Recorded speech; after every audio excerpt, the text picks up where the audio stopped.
Halo para penduduk YouTube semuanya, pada kesempatan kali ini saya ingin membahas alur film Debt Collector Part 2. Film ini adalah lanjutan dari film yang pertama. Film ini masih menceritakan Fred dan Sue yang menagih hutang daripada mafia. Bedanya, kali ini mereka harus berurusan dengan adiknya berbosa yang telah dibunuh mereka di part pertama.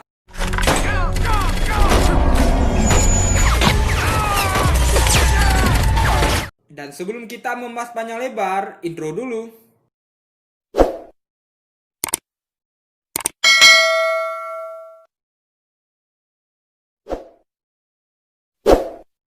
Film ini dimulai saat Sue berjalan ke sebuah bar untuk minum.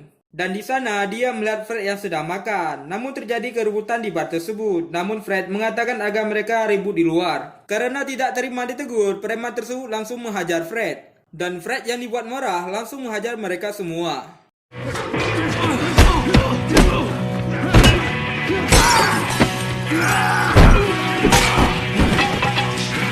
Tapi setelah itu, Fred dipecat karena telah merusak barang-barang di bar. Setelah itu, Sue datang menghampiri Fred dan mengajaknya untuk makan bersama. Kemudian, Sue menanyakan soal mobilnya, lalu Fred mengatakan kalau dia sudah menjual mobilnya dengan harga $6.000. Sue pun terkejut karena mobil itu sangatlah mahal dan dia merasa sedikit marah kepada Fred. It's about $6 grand. Fuck me, Frenchie. $6 grand. Fred menjawab kalau saat itu dia terdesak dan sangat membutuhkan uang. Dan kali ini, Sue mencoba kembali mengajak Fred untuk menagih hutang seperti dulu. Namun Fred yang trauma karena pertempuran dengan Barbosa, langsung ia menolaknya. Akan tetapi, setelah Sue mengatakan ini adalah pekerjaan terakhir kita, ditambah dengan uang yang akan mereka dapat sebanyak $70.000. Dan Fred pun langsung berubah pikiran. Did the same thing to me too. That's why I've been working out of this shit pit. Let me get a change of clothes. Oh no. Got no time for you to change, okay? You look.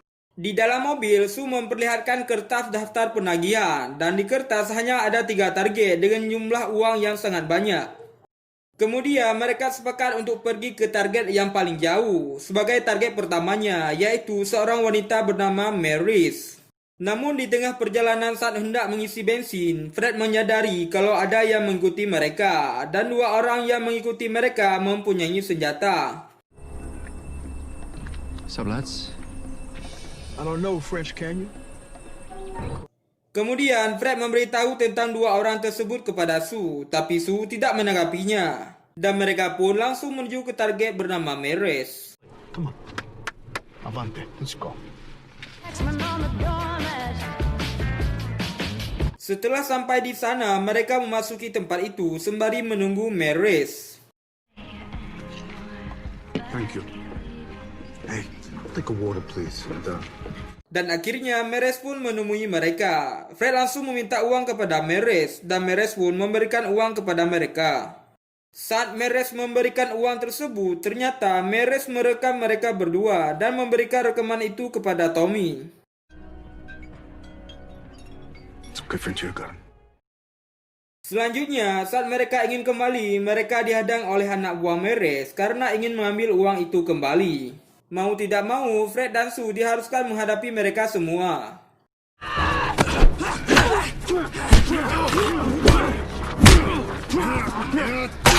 Empat anak buah Maris dikalahkan dengan mudah, namun Sue mendapat luka di telinganya. Fred mengatakan kalau mereka harus menginap untuk istirahat dikarenakan kondisi mobilnya yang tidak sanggup untuk berjalan. No way I'm driving back through the night alone. Listen, mate. These machines.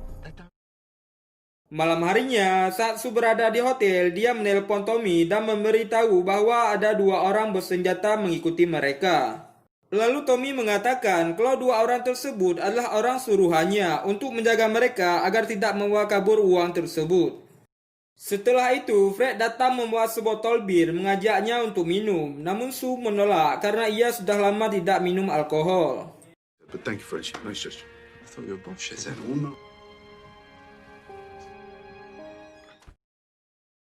Scene selanjutnya memperlihatkan mereka menuju ke target selanjutnya yang bernama Esteban Matrix di sebuah klub tinju. Saat mereka sampai di sana, mereka istirahat sebentar untuk minum kopi. Dan setelah itu, mereka langsung memasuki klub itu mencari Esteban.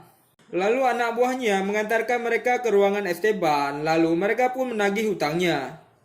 Namun Esteban mengatakan uang tersebut untuk sponsor para petinjunya dan untuk itu dia tidak akan membayarnya. Lalu Esteban pun menyuruh salah satu petinjunya untuk menghajar mereka berdua. Pick up the gloves, old man.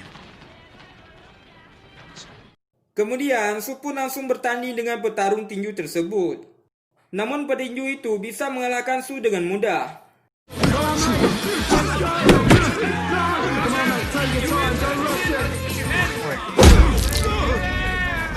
Lalu Fred menggantinya untuk bertarung dengan petinju tersebut.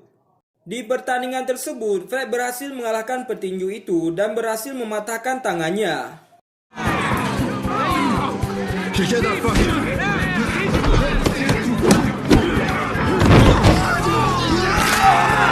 Melihat hal itu, membuat anak buah Esteban langsung menghajar Fred.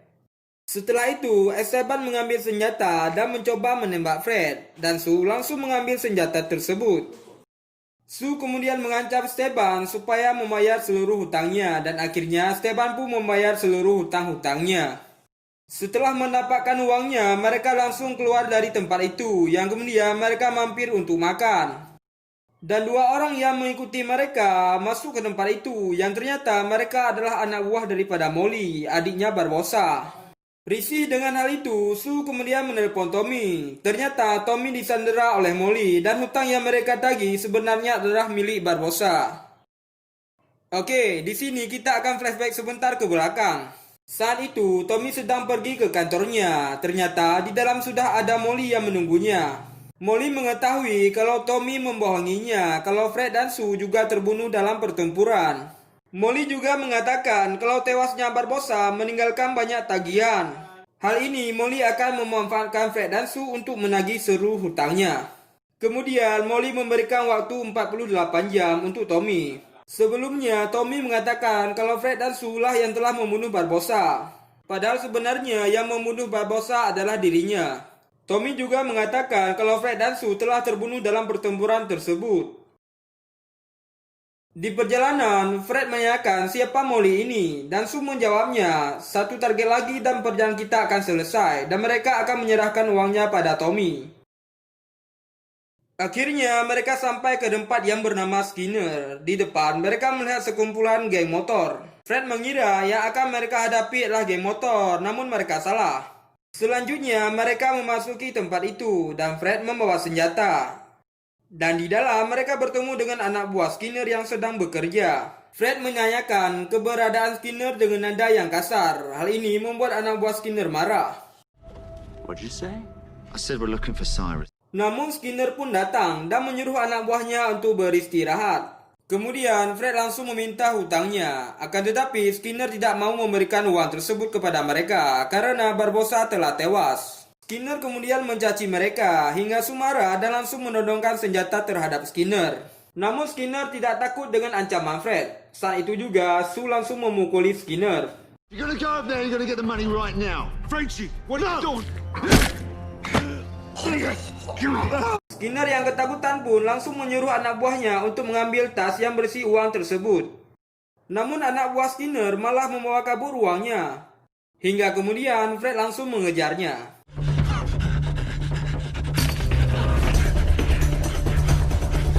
Setelah menangkapnya, Fred kemudian menghajarnya dan kembali ke tempat Skinner. You're lucky I didn't kick the acrobatics. You in the circus? It's parkour, bro. Su mengatakan kalau uang itu akan diserahkan kepada Molly. Skinner kemudian mengatakan kalau Molly mengambil alih pinjaman dan mereka berdua akan mati. Mendengar hal itu, kemudian Fred meminta penjelasan kepada Su. Su kemudian mengatakan kalau Tommy menghubunginya dan ada gangster yang ingin membunuhnya. Dan selanjutnya, Tommy menyuruh Su mengumpulkan uang tersebut selama 3 hari bersama Fred. Setelah mendengar semua hal itu, Fred berpikir kalau mereka menyerahkan uang itu, mereka berdua akan mati. Fred mengusulkan dengan membagi uang tersebut. Namun, Su berbeda pendapat dan ingin menyelamatkan Tommy daripada Molly. Namun, Fred terus bersikeras untuk membawa setengah uang tersebut. Dan terjadilah pertarungan antara mereka berdua.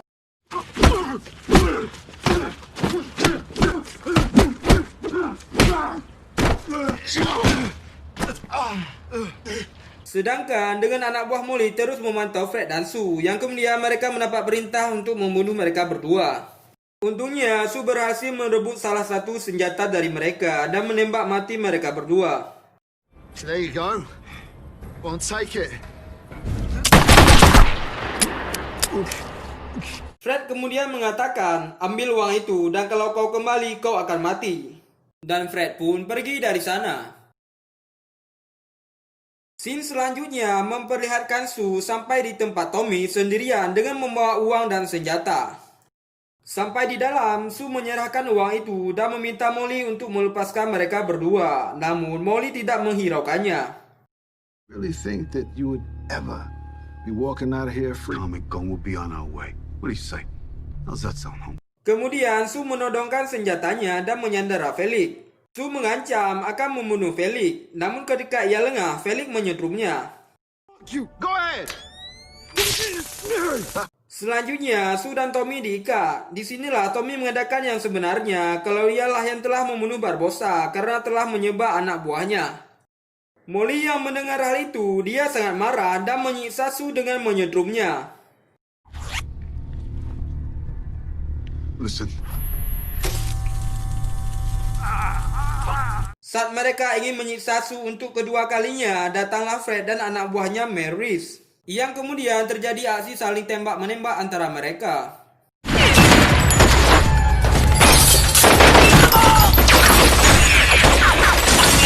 Saat mereka ingin kabur, Molly menembak Tommy dan Tommy pun langsung tewas. Akan tetapi, Sue juga berhasil membunuh Molly dengan menembaknya.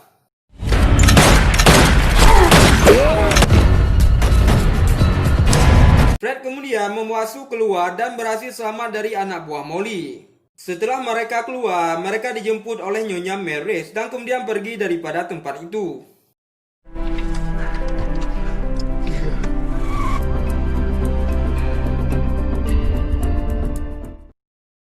Esok harinya mereka pergi ke pemakaman Tommy.